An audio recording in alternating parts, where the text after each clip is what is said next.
Thank you for staying with us on the AM show. Some sports, but now let's talk Ghana in its broader sense. Time now for the blunt thoughts of mine for you today. And I've titled it Ghana's Leadership Crisis. Why our political class must be given the sack. Look behind me. It's been labeled by an anonymous author as the harshest picture of 2022. What you see behind me, fellow Ghanaians, depicts nature in action with animals doing what they do best, looking for food and killing if need be, so they can feed and survive and produce their young. The photo you see behind me was taken by Basque photographer Igor Altuna, and the London Museum of Natural History chose it as one of its best and most exciting photos of the year 2022. This leopardess had killed a kinder baboon in Zambia's South Luangwa National Park. The baby baboon was still alive and clinging to its mother. Igor watched as the predator walked calmly back to her own baby. Her cub played with the baby baboon for more than an hour before killing it, almost as if it had been given live prey as a hunting lesson. This image, however, comes with a little curious twist that mirrors our own humanity, or lack of it. I would like you to take a moment to digest this naturally innocuous yet terrifyingly telling picture. This picture, brothers and sisters, depicts what happens in real life to most of us, especially in the developing world. The leopardess, or the predator in this picture, depicts the political elite and the wealthy upper class who oftentimes plunder the weak and amass wealth at the expense of the helpless and the voiceless. The mother kinder baboon, as I see it, represents the downtrodden masses, representative of the proletariat in Marxist thinking, who are at the lowest rung of society and who are all at the mercy of those above them on the social political ladder. They are exploited mercilessly and have no one to defend them.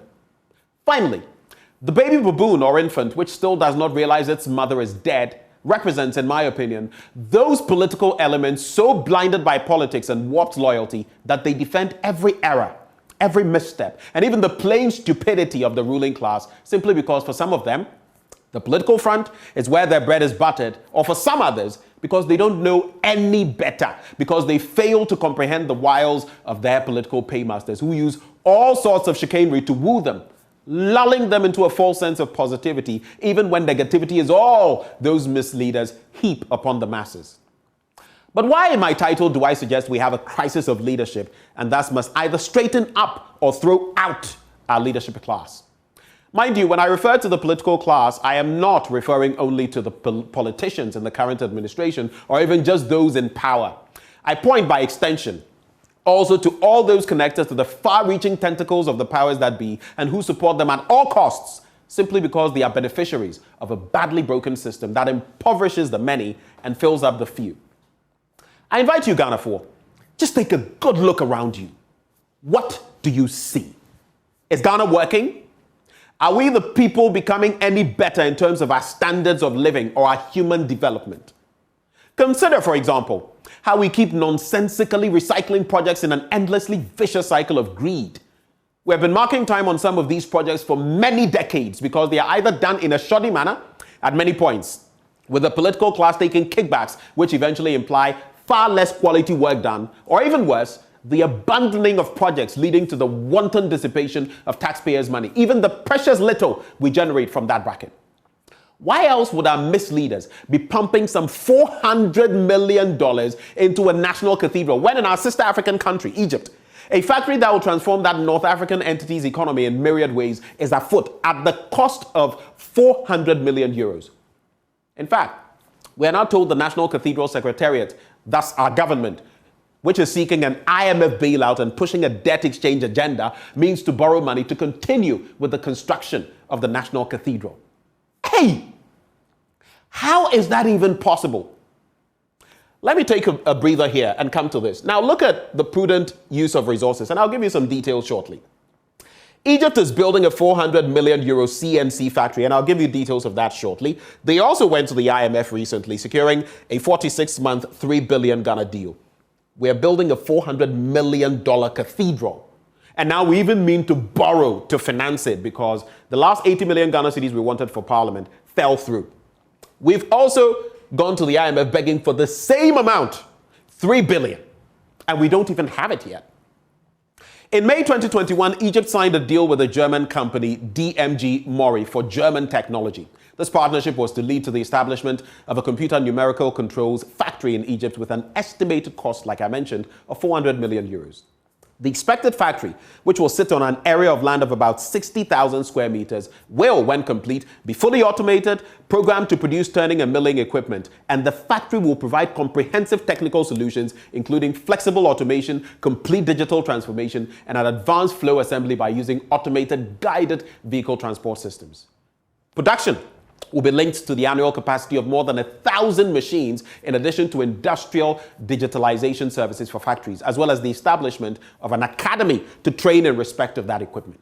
This Ghana is how development occurs, not in the shamefully shambolic manner we are approaching it.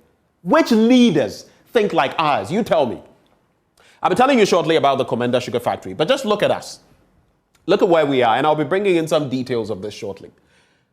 In terms of our poverty conditions, the United Nations Development Programme report 2020 showed that 45.6% of Ghana's population are multidimensionally poor, equivalent to approximately 14 million Ghanaians and counting. And you look at the bases: lack of health insurance coverage, undernutrition, school lag, households without any education qualifications. At the same time, when you take a good look at our economic status, our economic conditions in 2020 and now, look at how the Ghanaian has suffered. Inflation was 10.4% in 2020. It is now pegged at 54.1%. Our exchange rate, dollar to CD, was 5.8. It is now 13 CDs and some 10 pesos. So you just take a look. Again, as I talk about spending, why spend more in an austere year?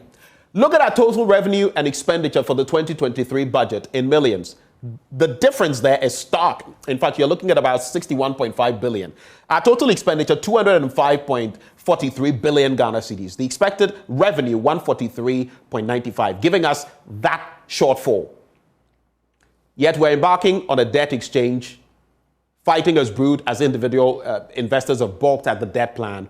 And how are we going to raise the 61.48 billion in a market we have just given a haircut to?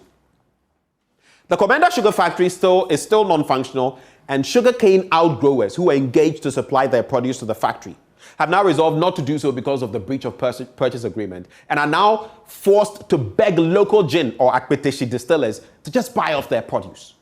How sad. Yet we're investing all of this money in a national cathedral, and we're overspending. We overlook the pathetic situation most of our citizens are faced with every day and talk about the year of return and beyond the year of return and boosting tourism and all of that. It's all good. But such hypocritical gentrification is ruining us and turning eyes away from the real dirty linen under our bright outer clothes. A lot of these foreigners who come to Ghana, apart from those working for NGOs that go into the rural areas, see this place as some kind of oasis of positivity.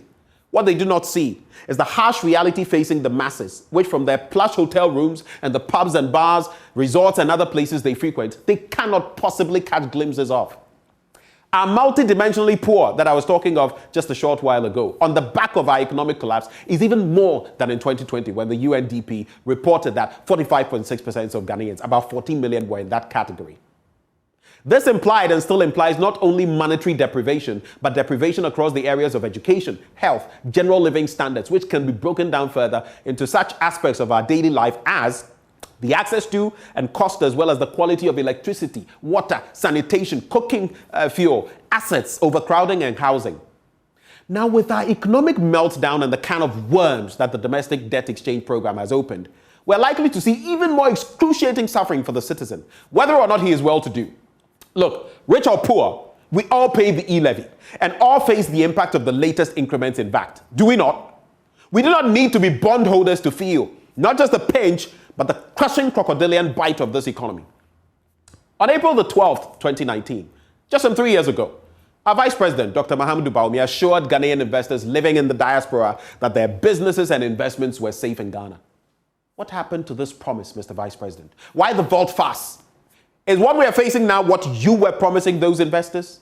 Just you look now at how we have handled the entire situation once more in respect of our debt exchange in the same manner as the e-levy, forcing it down the throats of Ghanaians and insisting governments decided was the only way to go. The people have learned, I suppose, to resist such moves now, and like a bloodhound that picks up a scent, there is no stopping them when they see a palpable threat on the horizon. Why, I ask, is our thinking and leadership so deficient and ineffective? Are you aware, as I speak to you now, that a team in Malaga led by Iñaki Orbaza has harvested about 100 kilograms of cocoa beans from 80 trees? Oh yes. China did it in 2021 with a cocoa variety known as Rayan 4. Let me just take a quick look at that. This is the promise made by the vice president, which I just made mention of. And if you look at our debt sustainability levels, when we were going to the IMF, just before I go back to that cocoa story, sustainability was achieved in 2015. In 2022, we're still at unsustainable levels, even after we've gone to the IMF. And in terms of a debt exchange, there was no requirement in 2015 because we didn't need to go there. Here, we do have that requirement. But now to the cocoa story. This, as you see in my background, is what the Spaniards have done. In fact, China was reported to have exported to Belgium its first batch of cocoa beans weighing 500 kilograms worth about $3,600. Incredibly small, I get it. But the Food Lab produces chocolate without cocoa. The point I'm trying to make is, I'm not saying they are producing in vast commercial quantities yet. But do you figure they are doing this for fun? Surely not. They mean to wean themselves of dependence on us for these agricultural products. And they will, if ever they find a suitable way. They are trying to find that. We, however, are still here marking time, running around like headless chickens without a clue. When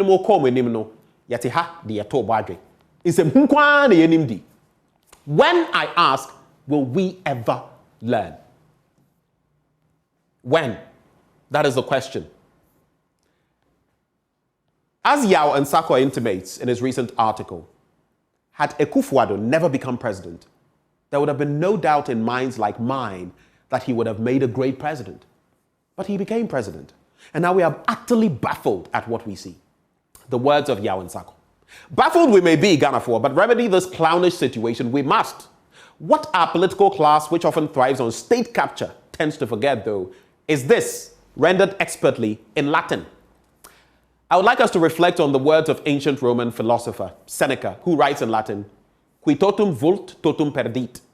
To wit, he who wants everything loses everything. This saying reminds me of our politicians. Like insatiable vampires, they suck the lifeblood of the people, enjoying all the perks, while most ordinary folk languish in squalor, misery, penury. Look at most of the political class. Across the political chessboard, red, white, and blue, or green, white, black, and red. They acquire so much through suspicious means and enrich themselves, maybe not all of them, but mostly, within a short space of time. It's kind of like playing a game of coin throwing where the one who wields the coin flips a coin that is heads on both sides and always, of course, opts for heads first. He will always win, and others will continue losing without that first option to choose. The time has come for us to change that narrative. We all know the political class will not do this willingly, so some force must be applied. They must be compelled through all democratically sanctioned avenues to do what will inure to the supreme benefit of the masses. The time for talk is over. Now is the time to act. Our misleaders, as this administration has clearly shown, are only getting more mindlessly brave, more distressingly reckless, more stubbornly unwilling to listen, and increasingly worse overall in terms of leadership. Civil society, the media, religious groupings, the youth, and all people of goodwill must push for more accountability and better leadership now.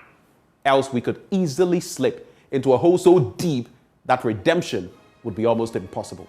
And if you think I exaggerate, you can look at the likes of Sudan, Niger, and others. And you'll see that what I say is in fact no joke. My name is Benjamin Akako. I am a passionate Ghanaian. These are my blunt thoughts shared with you, raw, hot, unedited, and undiluted. God richly bless Ghana and make her great and strong.